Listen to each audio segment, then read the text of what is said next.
자유한국당의 홍준표 대표의 홍문표 사무총장이 있고 삼선의 홍일표 의원이 있는데 또 민주당의 홍익표 의원도 있습니다. 여기에 새로 선출된 민주당 원내대표는 삼선의 홍영표 의원입니다. 네, 넘어야 할 산이 많은데 당장 드루킹 특검도 해야 하고 추경안도 통과를 시켜야 합니다. 민주당 홍영표 신임 원내대표에게 직접 들어보겠습니다. 어서 오십시오. 어서 오십시오. 네, 안녕하세요. 좀 늦었지만 원내대표 당선 축하드리고요. 네, 감사합니다. 이름 갖고 저희가 근데 여기저기서 홍영표, 홍 무슨 표의 시대라고 하는데 준비가 됐나요? 한번 볼까요? 익숙하시죠, 다들?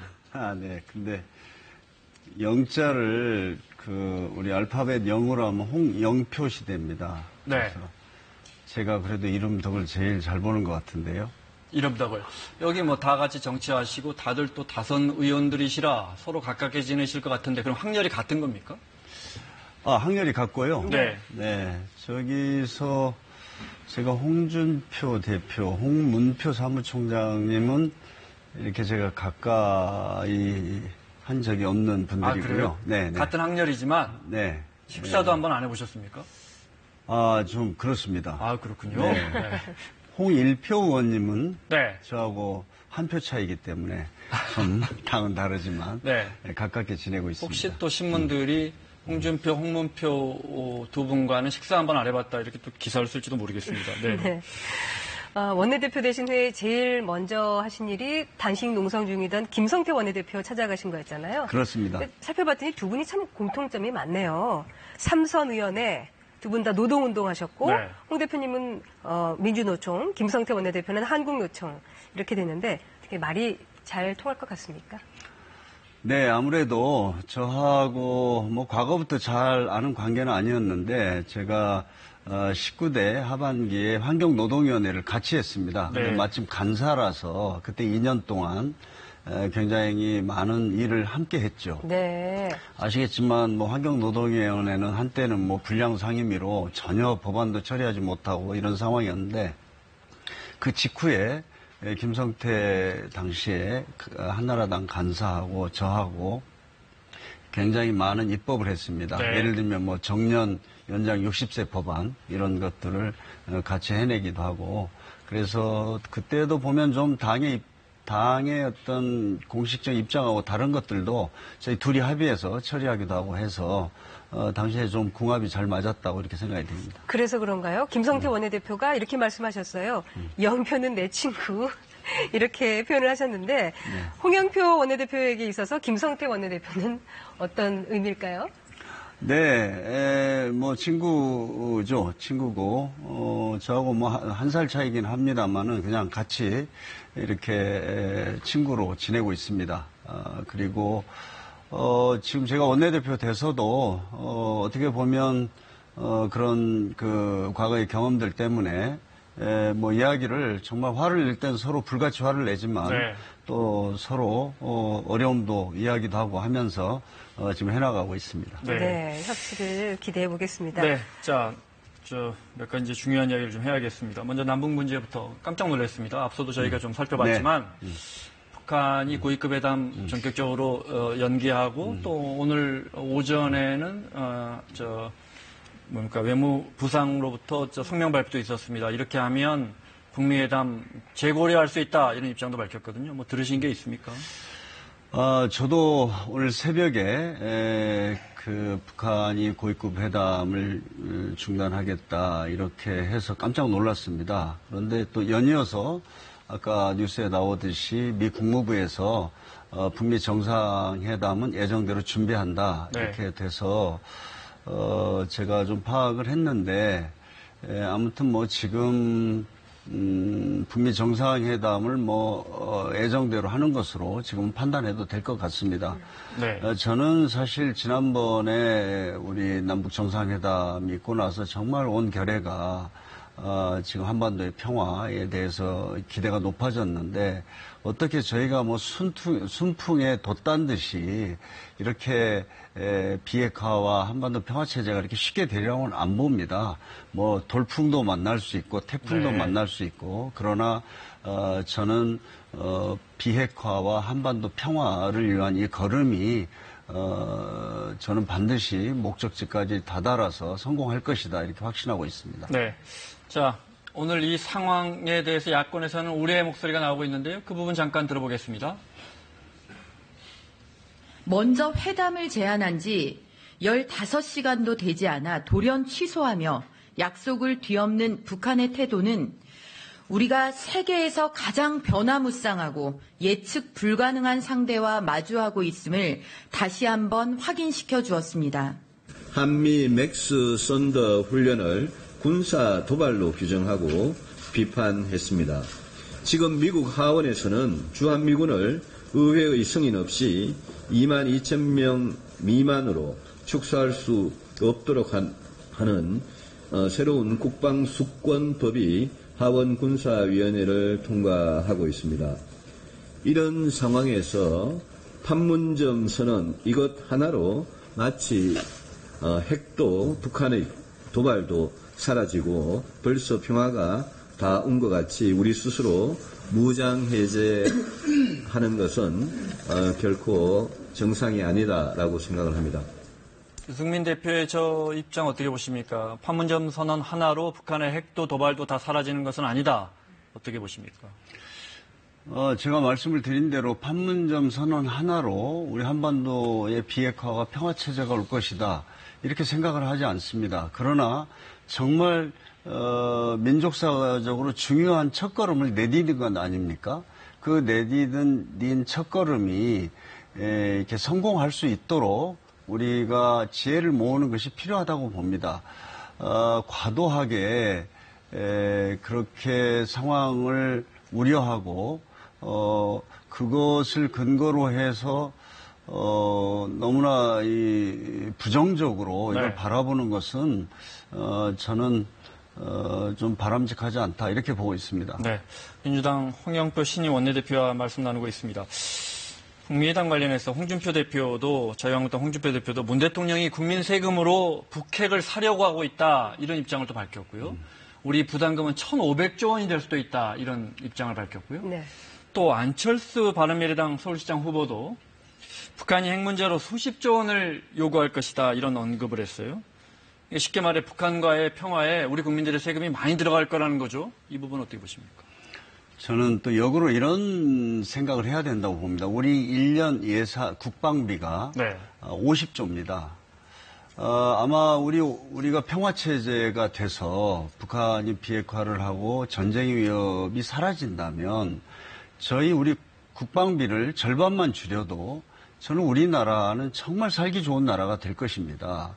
저는 1년에 50조씩 지금 국방비를 쓰고 있는데 그 어떤 것이 더 바람직한 것인가? 계속 이렇게 대결과 전쟁의 상황을 예상하면서 천문학적인 국방비를 쓰는 것이 더 좋은 것인지 아니면 북한을 완전히 비핵화시키고 평화체제로 나아가서 정말 그 돈을 우리 복지라든지 교육이라든지 또 남북의 공동 번영 이런 것을 위해서 쓰는 것이 좋은지를 판단해 봐야 되고요. 지금 1,500조다 수십조다 하는 얘기는 저는 어떤 근거를 가지고 말씀하시는지는 모르겠습니다. 그러나 우리가 비핵화를 하고 평화체제를 위해서 돈을 쓴다면 그것은 굉장히 생산적인 비용일 거다 이렇게 보고 있습니다. 네. 이번에는 국회 얘기 좀 여쭤볼게요. 18일이죠. 그러니까 모레인데요. 드루킹 특검과 추경안을 이제 처리하기로 했는데 확실하게 동시에 처리가 가능하다고 보십니까? 저는 제가 원내대표가 되자마자 사당 원내대표 회의를 통해서 국회 정상화의 필요성들을 많이 설명을 드렸고 정말 어려운 진토 끝에 저희 국회가 사실 42일 만에 이렇게 정상화가 됐습니다. 그렇기 때문에 저는 그렇게 어렵게 정상화된 국회를 다시 파행으로 만드는 일은 있어서도 안 되고 없을 것이다 이렇게 생각하고 있습니다. 물론 국회는 항상 각 당의 입장이 있기 때문에 서로 뭐 다투기도 하고 다른 어떤 이야기를 하기도 합니다만은 저는 지금 국회에 대한 국민의 이제 신뢰가 그래도 신뢰나 기대가 좀 다시 생기기 시작했는데 네. 거기에다가 찬물을 끼얹는 일은 없어야 된다고 생각합니다. 합의는 지켜질 것이다. 네, 저는 확신하고 있습니다. 네. 그리고 뭐 우선 저희 여당부터 지키려고 합니다. 네. 네. 그런데 벌써 이제 두산 모두 여야 간에 좀 이견이 일고 있는 것 같은데요. 일단 먼저 사진을 좀 보겠습니다. 네. 이 사진이 며칠 전에 열렸던 국회 본회의에 온 김경수 의원이고요. 경남도지사 후보가 단식 농성 벌였던 김성태 원내대표 찾아가서 인사를 나누는 그때의 장면입니다. 민주당은 드루킹 특검과 관련해서 김경수 후보는 대상이 아니다 이렇게 주장을 하고 있는데 네. 한국당은 조금 생각이 다른 것 같습니다. 김성태 원내대표 얘기부터 먼저 들어보겠습니다. 수사 과정에서 범죄 혐의자로 밝혀진 관련자들에 의한 불법 행위와 수사 과정에서 인지된 관련 사건의 범죄에는 검찰과 경찰의 드루킹 사건 수사 축소 의혹과 관련된 사항, 그리고 민주당 김경수 의원의 역할 등도, 그리고 그 어느 누구도 성역 없이 포함될 수 있다는 점을 분명히 말씀드립니다. 어떻게 생각하세요? 김경수 후보의 역할, 누구도 성역 없이 포함될 수 있다. 아니, 지금 저희가 특검을 하는 이유는 드루킹 사건에 대한 실체적 진실을 밝히고자 하는 거 아닙니까? 네. 그 수사 과정에서 어떤 구체적 증거라든가 사실들이 나오면 저는 성역 없이 누구든 처벌을 받아야 된다고 생각을 합니다.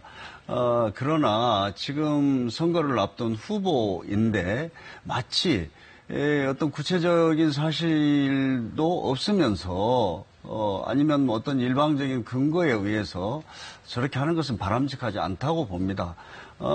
다시 말씀을 드리지만 특검이든 검찰이든 경찰이든 어떤 그 구체적인 범죄 혐의라든가 증거라든가 있으면 그걸 누구라도 처벌하는 것은 당연한 것 아닙니까?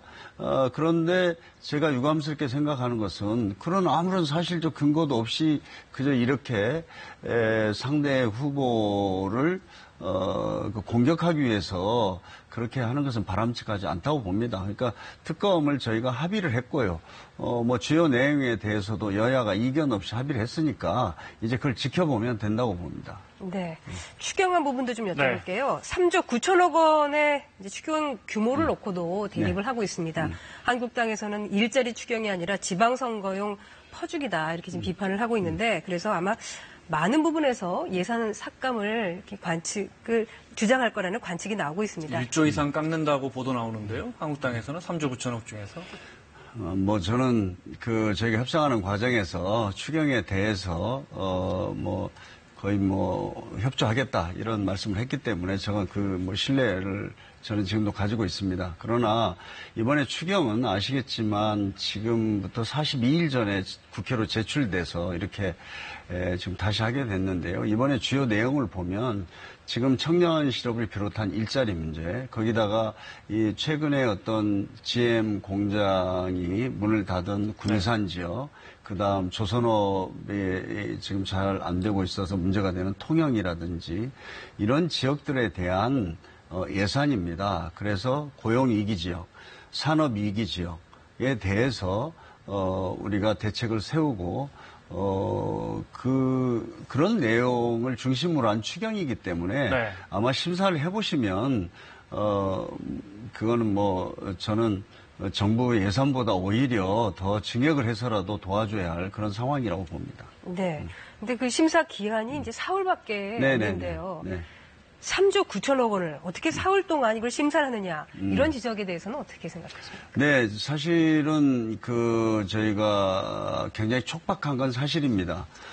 그런데 우리가 이런 면도 생각을 해봐야 된다고 봅니다. 추경은 이제 타이밍이 중요하고 이게 시급성이 있어서 제출한 건데 지금 저희가 거의 한 달 반 만에 이걸 여태까지 국회가 손을 놓고 있다가 지금 시작한 것 아닙니까? 그래서 저희도 최대한 빨리 해야 된다 이런 취지에서 우리 여야가 합의한 일정입니다. 그래서 아마 밤을 새워서라도 이게 하게 될 거고요. 그러다 보면 지금 사실 국회 사무처나 관련된 기관에서는 모든 준비를 맞춰놨습니다. 저희가 이제 그 심사만 상임위와 애결위에서 하면 된다고 봅니다. 그래서 부족하기는 하지만 그렇게 아주 문제가 있는 기간은 아니다 이렇게 생각합니다. 네. 네.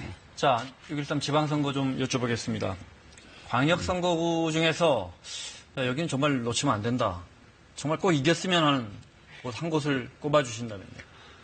뭐 저희 당의 입장으로서는 모든 광역 시도에서 승리를 했으면 좋겠습니다. 네. 그러나 지금 저희들은 또 상당 지역에서는 굉장히 박빙이거나 이렇게 아주 경쟁이 치열합니다. 그래서 제가 뭐 어느 지역을 네. 이렇게 말씀드리기보다는 지금 저희가 막바지에 결코 자만해서는 안 되고 최선을 다해서 노력해야 그래도 저희들이 좀 성과를 거둘 수 있지 않을까 이렇게 보고 있습니다. 네. 사실 여러 여론조사에서 민주당 후보들이 큰 폭으로 이기거나 아니면 약진하고 있는 것으로 나오는데 민주당 분들 거기 앉으시면 다들 쉽지 않은 싸움입니다. 뭐 최선을 다하겠습니다. 이런 이야기를 하세요. 왜 그러시죠?